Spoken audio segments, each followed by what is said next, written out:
How's it going, everyone? My name is Derek Afasi. I'm the owner of Afasi Financial Group and RetireSharp.com. Today's topic I want to discuss with you TSP withdrawal options, and specifically regarding thrift savings plans.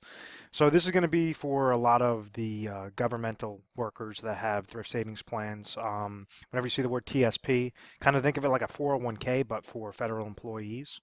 Essentially, what's happening is an individual is working for a federal agency, and every month, very similar to a 401k, they have that option to take a portion of their salary and place it into a type of retirement account. So each and every month, when we extend that out through years, they're placing more and more contributions into this plan, and then this plan is typically linked to some sort of mutual fund options that this individual could choose regarding this TSP. So in theory, as long as an individual keeps placing more and more dollars into this and the markets that are linked to this mutual fund account are going up, then you're going to have the combination of growth regarding the contributions that are being placed into this plan, and then also the interest credit that is receiving back from those mutual funds into that plan to grow this bucket larger and larger and larger. Unfortunately, we've seen negatives to these types of accounts, like in 2008. The stock market obviously had its way with 401k related plans, retirement plans, and it made individuals panic and very scared, leaving their money, saying, "Okay, we're just going to place this into a guaranteed G fund, and just so that I have a return of my money rather than a return on my money." So today's topic I want to discuss, right when you're coming near retirement, you've essentially accumulated buckets into this TSP, into the thrift savings plan. What's a proper strategy on how to pull these monies out to make sure that A, you're not outliving these monies, you're segmenting it out properly. You actually have a strategy rather than shooting from the hip and just saying, "Oh, I'll just sporadically pull these monies out, and the market should always be going up, so therefore I have this big question mark on what exactly is going to happen with retirement." So let me clear off the screen. And I don't mean that first portion to be a little Cliff Notes version of your retirement planning, but ultimately, in a nutshell, that's exactly what what occurs with the TSPs. So now it comes time that maybe this individual is 60 years old and they're looking to retire. So they're looking at their options and they're saying, "Okay, if I'm working for the government, I'm going to possibly have Social Security income." Let's say if this person wants to retire in 5 years, as an example. This individual understands that they might have Social Security income, depending upon how they set up their retirement accounts, but most likely they're going to have Social Security income coming to them. They might have some form of pension income that's going to be coming to them. And then they're going to have combination of retirement savings, such as cash accounts, savings accounts, IRA accounts, Roth IRA accounts, and then their thrift savings plan accounts. Majority of the times it's just going to be that thrift savings plan and then some savings accounts, but let's just say that they have a whole slew of different retirement accounts. What exactly is the best way on how to pull these monies out? Now, many times individuals make the mistake and they say, "I'm just going to leave my money in the TSP and then sporadically pull it out, or take the annuity option with the TSP," and understand that's only one option. With the annuity, you're utilizing the one company that allows you to pull out that annuity option that houses that TSP. And they're going to say, "Okay, you have X amount of thousands of dollars in your thrift savings plan. We can provide you an income stream, a lifetime income stream for either yourself or you and your spouse of X amount of income." Understand something, this is completely separate from the pension income.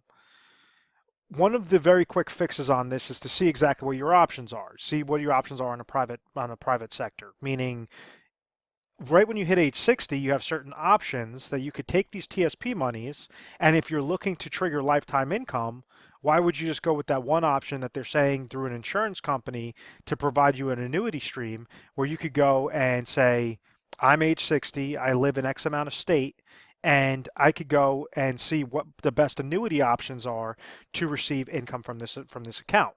So maybe the TSP annuity option might be providing this individual $10,000 of income each and every year to the day he passes away, as opposed to taking this full lump sum, going on the private market and saying, "Okay, maybe I could get $20,000 of income." Very realistic example. Once again, if an annuity payment is your goal, well, then understand that you have different annuity options for that. What we like to see is something that's more specific, something that You're only placing, because with annuity payments, the downside to that is you're receiving lifetime income and you're not really receiving too much growth back into those accounts. You're just utilizing an annuity, you're utilizing that insurance company to produce you lifetime income, kind of like a paycheck in retirement. Very similar to the Social Security, very similar to your pension income stream. But if there's a way on how you could actually figure out what your number is, well, then you could make sure that you're setting this up in a more efficient manner so that you could grow this monies for whatever you do not need in the lifetime income stream, and you're maximizing out what that lifetime income stream is. What do I mean by that? Let's say we have an individual, a male age 60, is looking to retire at age 65. And after doing his budgeting analysis, we determined that he needs exactly $60,000 of income at age 65, and that's what's going to get him to his retirement goal.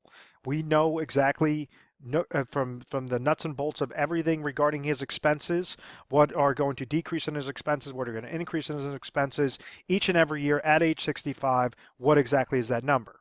Let's say it determines that it's $60,000. This individual at age 65 could be triggering Social Security income of, let's say, $20,000, and then pension income of another $20,000.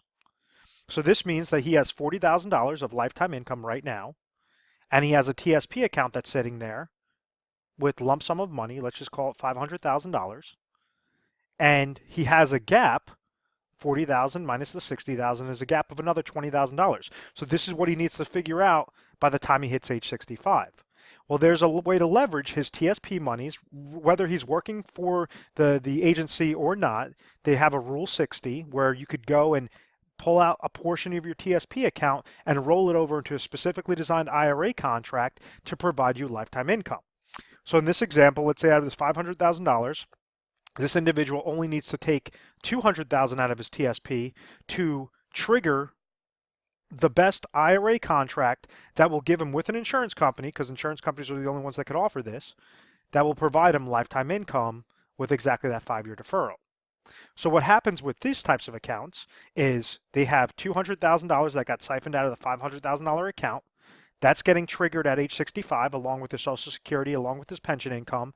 And now it fits like a perfect puzzle piece saying $60,000 is my goal. At age 65, I'm receiving $60,000 of lifetime income.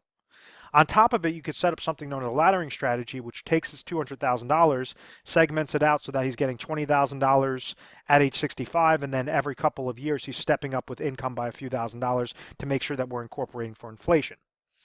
The bigger picture of this type of idea, this type of account, this type of strategy is saying now this individual has $300,000 left over in his TSP. $300,000 that now he could risk into variable accounts. He could risk it into the market. Many times individuals make the mistake of they take this full $500,000, they're age 60, and they say, okay, at age 65, I'm just going to keep siphoning out $20,000. The reason why that's a problem is because they fall victim to something known as reverse dollar cost averaging. They're siphoning money from an account that has fees and that could potentially go down. So typically when somebody's leveraging their TSP accounts where they're going to have TSP related fees, not their TSP related fees are very minimal, but understand that they're still negative there. Also, the mutual funds that they choose are going to be an extra fee associated there. If you're looking to really optimize that account, they typically want to leverage financial advisors for that. Well, that advisor is going to charge something known as an advisor fee.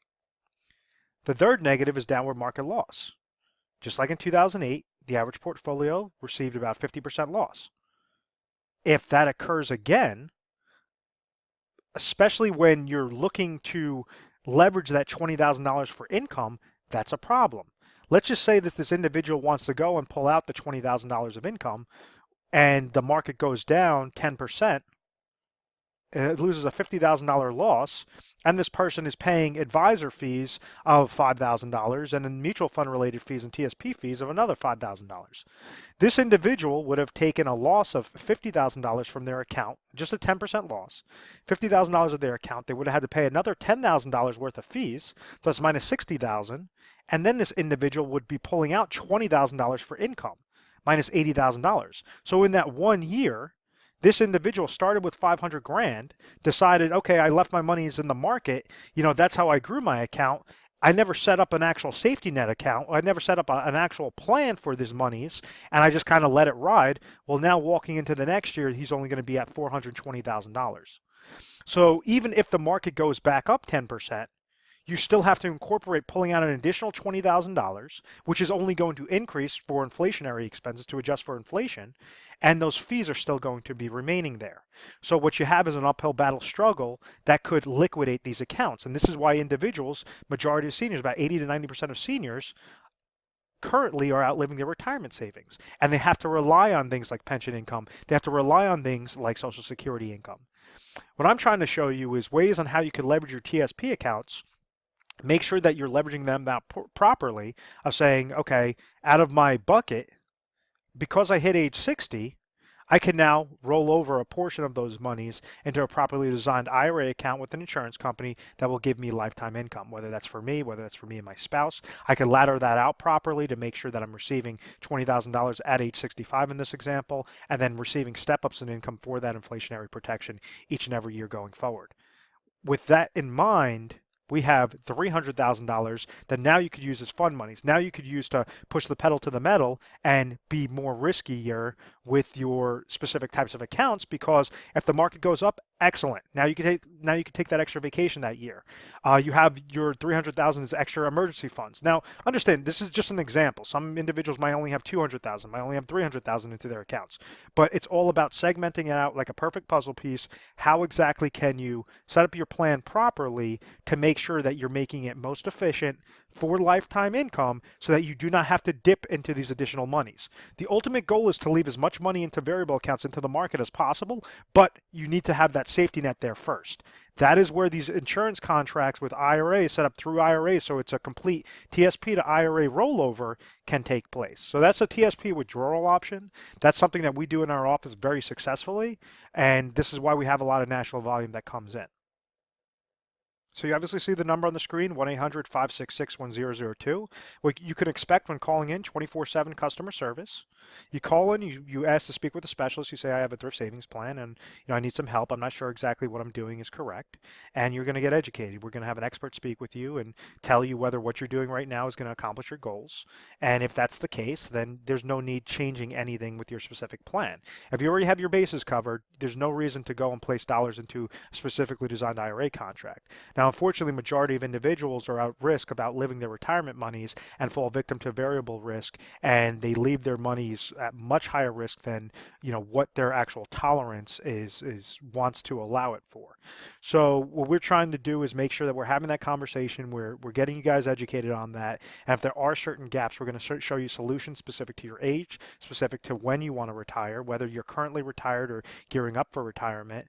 Which are going to be the best contracts for you and how to segment your dollars properly. It's all about leveraging your chips properly. So whether you've already played that accumulation game, how exactly can you accentuate your income streams properly for your actual goal to make sure that now whatever's remaining over could now be accentuated back into your accumulation. So don't go into retirement income planning with an accumulation mindset. Make sure that you're covering your bases first before you go into that accumulation mindset to therefore utilize your fund monies and incorporate nice growth and consistency with your accounts. So I hope that you guys found value in this. At any point in time you want to give us a call, 1-800-566-1002. We have specialists standing by. We are A+ rated on the Better Business Bureau. We've always had very good reviews. We've never had any complaints, and it's because of this methodical process. Hope you enjoy and look forward to speaking with you. Thanks so much.